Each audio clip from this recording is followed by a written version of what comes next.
Hello दोस्तों, movie caps में आपका स्वागत है। आज मैं आपको 2017 की एक ड्रामा फिल्म दिखाऊंगा जिसका नाम है गिफ्टेड। अब अपना ध्यान रखें। फ्रैंक एडलर अपनी भतीजी को स्कूल के लिए तैयार होने के लिए कह रहा है। वह उसे बताता है कि वह उसके लिए एक विशेष नाश्ता बना रहा है, लेकिन मैरी की इच्छा नहीं होती है तो वह बहाने मारने लगती है।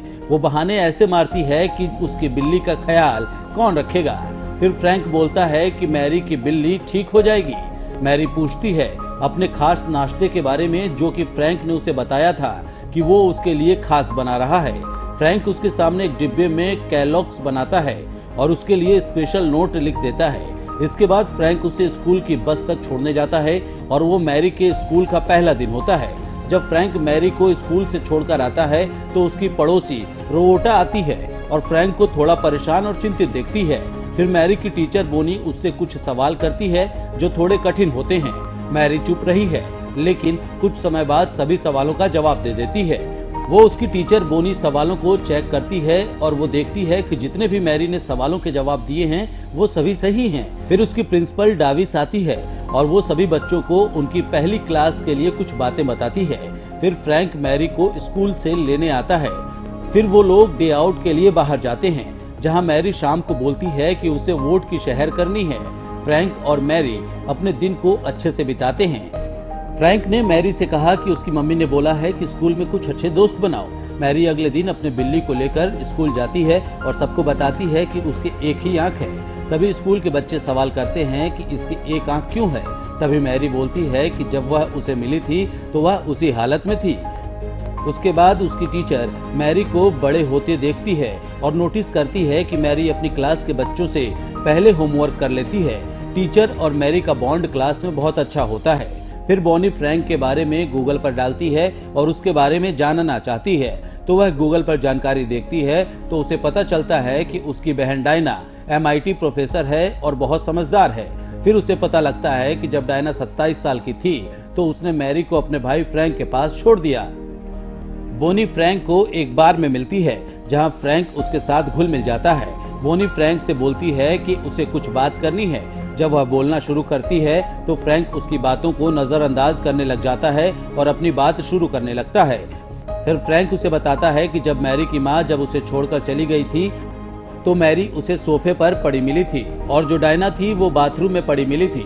बोनी उससे परिवार के बारे में पूछती है तो फ्रैंक बताता है कि उसके पापा नहीं हैं। फिर मैरी अपने स्कूल के रास्ते में होती है तो वह देखती है कि उसका क्लासमेट एक प्रोजेक्ट लेकर आ रहा है। तो मैरी सोचती है कि इसका प्रोजेक्ट मेरे प्रोजेक्ट से अच्छा है। जब वह बस में चढ़ता है तो कुछ शरारती बच्चे उसे परेशान करके उसका प्रोजेक्ट गिरा देते हैं। तो मैरी उस लड़के को बचाने जाती है तो वो उनके मुंह पर किताब मार देती है। फिर फ्रैंक उसे स्कूल लेकर जाता है तो एक बच्चे की नाक से खून आने लगता है। तो फ्रैंक मैरी को जाकर देखता है कि मैरी ठीक तो है। मैरी की प्रिंसिपल फ्रैंक से बोलती है कि बच्चों को पीटना अलाउ नहीं है। तभी फ्रैंक उसका जवाब देते हुए बोलती है कि मैरी शरारती बच्चों के खिलाफ खड़ी है। उसकी प्रिंसिपल बोलती है कि हम मैरी को अच्छी शिक्षा के लिए भेज देते हैं। तभी प्रिंसिपल से फ्रैंक बोलता है कि पैसे नहीं होने के कारण हम नहीं भेज पाएंगे। पर मैरी अपने व्यवहार के लिए क्षमा मांगती है। मैरी और फ्रैंक अपने घर आते हैं तो उसकी दादी गेट पर खड़ी होती है। फिर उसकी दादी उसके लिए एक लैपटॉप और एक किताब लाती है। तभी मैरी बोलती है कि वह यह किताब पढ़ चुकी है। तभी फ्रैंक उसकी दादी से शुक्रिया बोलता है। एवलिन फ्रैंक से बोलती है कि जिस स्थिति में मैरी को रखा हुआ है उससे वह खुश नहीं है। वह बोलता है कि मैरी की उसकी कस्टडी लेने को तैयार नहीं।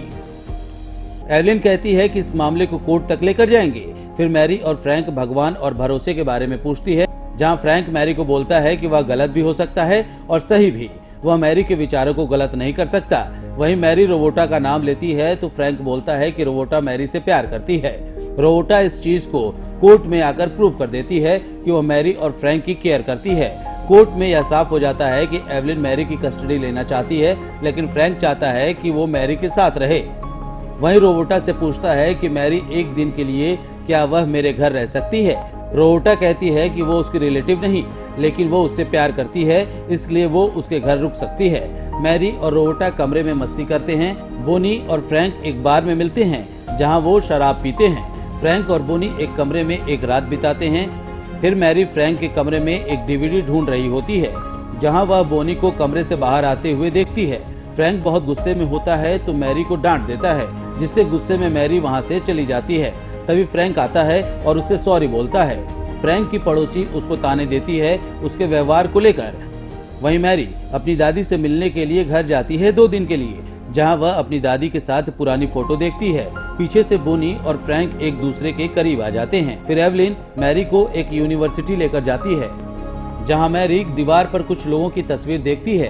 तभी मैरी सोचती है कि उसे अपनी तस्वीर दीवार पर चाहिए। मैरी दीवार पर लिखी हुई कुछ सवालों को सुलझाने की कोशिश करती है।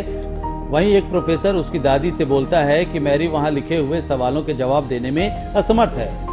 एवलिन मैरी को लेकर बाहर आती है और मैरी को और अपने डिसीजन पर पछतावा करती है, और उसके बाद मैरी यूनिवर्सिटी की तरफ भागती है और उसके सवालों का जवाब दे देती है, जिससे उसका प्रोफेसर चौंक जाता है।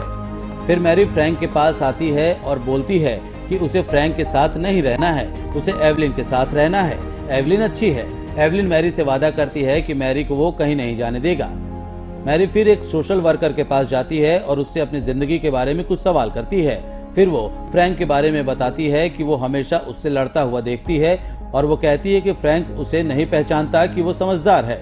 फिर कोर्ट में मैरी के पिता उससे मिलते हैं और वो चाहते हैं कि मैरी की कस्टडी उसके पिता ले लें। इसके बाद मैरी के पिता शर्मिंदा हो जाते हैं, क्योंकि मैरी के पिता अपनी ही बेटी का मिडिल नाम नहीं जानते हैं, जिससे फ्रैंक कोर्ट केस जीत जाता है। फ्रैंक एवलिन रो उसकी गाड़ी तक छोड़ने जाता है, जहां एवलिन उसे बताती है कि उसके संबंध उसके बेटे के साथ ठीक नहीं हैं। फिर मैरी एक कमरे में अपने आप को लॉक कर लेती है और बोलती है उसके पापा उसे अपने साथ टाउन लेकर नहीं जा रहे। वहीं फ्रैंक अस्पताल जाता है मैरी और रोवोटा के साथ और इंतजार करता है बेबी बॉय की डिलीवरी का, जहां फ्रैंक मैरी को बताता है कि वो भी ऐसी ही पैदा हुई थी। मैरी सेलिब्रेट करती है अस्पताल में नए बेबी का जन्म हुआ।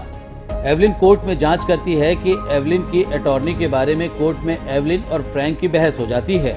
इस डिस्कशन को लेकर कि मैरी की मां कभी नहीं चाहती कि वो स्पोर्ट्स में जाए। फिर वो कहती है कि जब डायना 17 साल की थी तो वह पॉल के साथ भाग गई थी, जिस वजह से उस पर किडनैपिंग के चार्ज लगे थे और सेल्फ किलिंग के भी चार्ज लगे थे।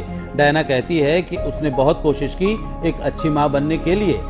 फ्रैंक वही कहता है कि वह एक फ्रीलांसर है और वो वोट रिपेयरिंग का काम करता है। एवलिन कहती है कि उसे उसकी हेल्थ और शिक्षा और लाइफस्टाइल के बारे में फिक्र है। वहीं फ्रैंक कहता है कि वह उसका ख्याल रख सकता है और उसे नॉर्मल जिंदगी दे सकता है। तभी फ्रैंक कोर्ट में बताता है कि कैसे मैरी ने स्कूल में शरारती बच्चों के साथ एक्शन लिया था, वो एक सेल्फ डिफेंस है। उसी शाम फ्रैंक अपने दोस्त से कहता है कि जब मैरी 12 साल की हो जाएगी तो वह अपना डिसीजन खुद ले सकती है और कोर्ट में सफाई दे सकती है। मैरी टंपा के लिए निकल जाती है। फ्रैंक उसे अकेला नहीं छोड़ पाता है, लेकिन मैरी फिर भी चली जाती है। फिर फ्रैंक बोनी से बोलता है अगर उसके पास पैसा होता तो वह मैरी को खुद से दूर नहीं जाने देता। वह सभी विलेम अपने सिर पर ले लेता और मैरी को सारी बातें बताने की कोशिश करता है। मैरी के पास जाने की कोशिश करता है लेकिन नहीं जा पाता। उसके पापा फ्रैंक के पास नहीं जाने देते। फ्रैंक बुरी तरह से टूट जाता है तो वहीं रोवोटा उसे सहानुभूति देती है। बोनी एक पोस्टर देखती है जिस पोस्टर में मैरी की बिल्ली होती है, तो वह फ्रैंक को भेज देती है। उस पोस्टर को तभी फ्रैंक बिल्ली के पास लेकर जाता है, लेकिन एवलिन उस बिल्ली को पहले ही ले लेती है। रोवोटा और फ्रैंक जाते हैं मैरी से मिलने, जहां वो कागजों के जरिए दिखाते हैं उसकी मां मरने से पहले इस किताब को पब्लिश करना चाहते हैं, जिससे ये प्रूव हो जाता है कि एवलिन कभी डायना को सपोर्ट नहीं करती थी। इसके बाद मैरी के सामने जब सब प्रूव हो जाता है कि मैरी फ्रैंक और रोवोटा के साथ घर चली जाती है। फिर मैरी फ्रैंक के साथ खुश हो जाती है। वहीं दूसरी ओर एवलिन यूनिवर्सिटी में कॉल करती है और उसकी शिक्षा के बारे में बात करती है। मैरी अपनी नई यूनिवर्सिटी में जाती है, जहां वह अपने दोस्तों के साथ खुश रहती है और पढ़ाई पर ध्यान देती है। इसके बाद फ्रैंक और बोनी मैरी को देखकर खुश हो जाते हैं।